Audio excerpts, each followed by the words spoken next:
So in terms of the key principles coming to this, so we've done, having understood the values, the core values of Kanban, there's some key principles that drive Kanban, which again are totally different from Scrum. So let's not mix these two up. And that's why I wanted to actually share these with you, because the way Scrum operates is totally different from the way Kanban operates. It's a totally different method, so to say, if you want to call it as a method. First and foremost is limit work in progress. So in Scrum, you've got, for example, in a Scrum backlog, maybe we sprint backlog, we talked about how 100 items within the product backlog could actually be kind of restricted to, let's say, 10 items that go into the sprint backlog, and the team can actually kind of work on that.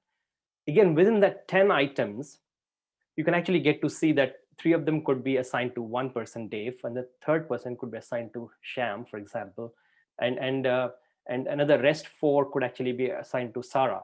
So these 3 people are working on that. So with Kanban, you can actually get to see how much of work that is assigned to Dave had been done and how much of it is still pending. So you can actually get to see that. But the important thing there is trying to limit the work in progress. You're not trying to do so many things at the same time. What is a work in progress is very limited. You're trying to actually kind of keep it to the minimum.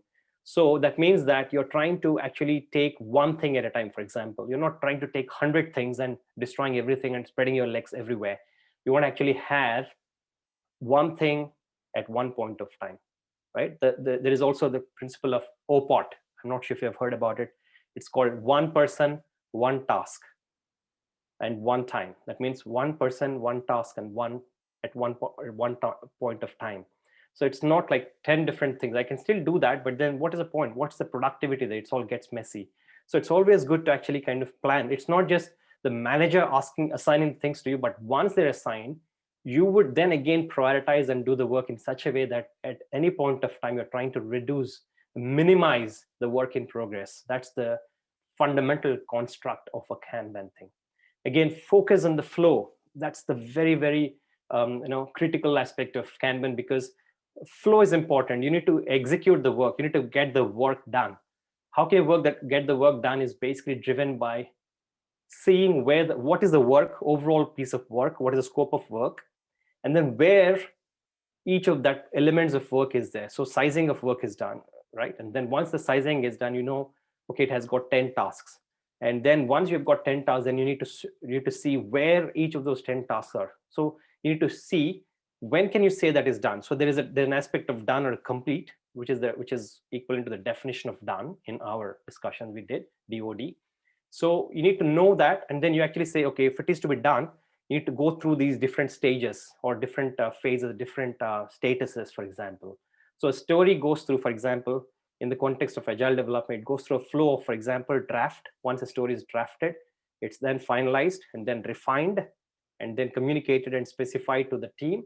And then it goes through to the, for example, prioritized, estimated, right? All of these are the different statuses of a story. It's estimated, it's prioritized, and then it gets assigned to the backlog.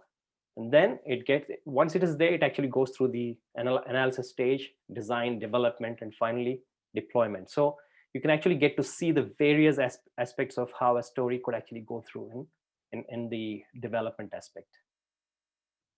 And then make process policies explicit. You're trying to really have explicit rules and policies. Explicitly, you're trying to say that this is when it can be considered as done. So you're not trying to hide anything. You're not trying to assume something. As you say, assume is making an ass out of you and me, right? So instead of making assumptions, instead of trying to assume and then applying something, you're trying to, even if you've got some assumptions, validate them, making sure that you specify the assumption. These are the assumptions I made. You validate them, you put them explicitly, then you're not trying to do anything there which is hidden.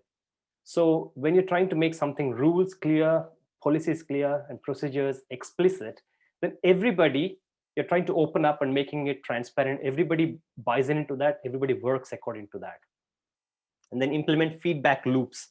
Remember the PDCA? We discussed that at length, right? So the case in continuous development, continuous improvement, and continuous integration and continuous deployment. That's the essence of any agile method. So you need to implement the feedback continuously in loops.